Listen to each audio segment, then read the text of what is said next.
kung ano ang gusto ng aming magulang.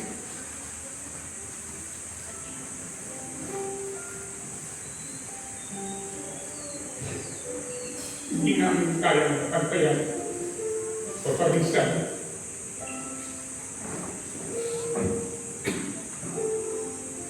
Naging kami pumunta sa aming mga anak.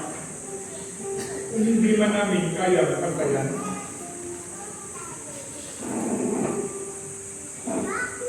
matularan natin ang kanyang gusto, ang kanyang bilin para sa aming mga anak. Nadama namin ang kanyang pagmamahal. Sabi ko nga, sa aming magulang, walang masamang tinapag para sa aming mga anak. Lahat ng pagkunawa, lahat ng pagtuturo ay may bigay na sa akin. Kaya masakit sa laman ang kanyang pagkawala. Subalit, tanggap natin mga kapatid sa aming kapwa-tao. Tayo ay darating sa huling hangkunan. Subalit, bago mating ang oras na yun, ang mahalaga, tayo ko'y nakapaghandang. Ganun kataas ang kanyang pagmamahal sa gawain. Nakita ko, ako ang buhay ng saksi. Paano siya nagsikap? May kailanguyo. May pagtagumpay hanggang sa huling hininga ng kanyang buhay. Para siya ay maging dapat at hindi lamang siya, lalo na kami ng kanyang mga anak, mga apo, ang malugang, lalaging mukhang bibig niya.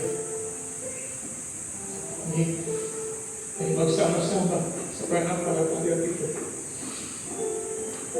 Ito na ang ulit ng aming pagsasama. At lahat ng yan ay sa kanyang pagsisikap. Ginawa niya ang lahat para kami ay magabayan. At salamat sa gabay, sa pagmamahal, ay binigay niya sa amin. Kaya, matigno, pagin ang aming mga kapwa-tao, nakasama ng aming mga magulang ng aming ina, kung paano siya naging mabuting tao, mabuting kaibigan, mabuting magulang, mabuting lola, lahat ay gagawin niya. Pagpapakumbaba, para lang kami pagkasundo-sundo na magpapapit.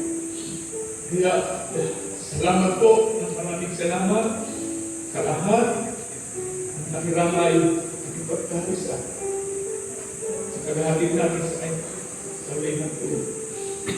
At sana, yung gusto niyang mangyari sa amin, yung gusto niyang mangyari sa aming mga kapatid, pagsikapan kung hindi naman 100%, hindi magawa natin na tayo ang diwa at damdamin niya sa gawa ay may gawin niya sa ating lahat.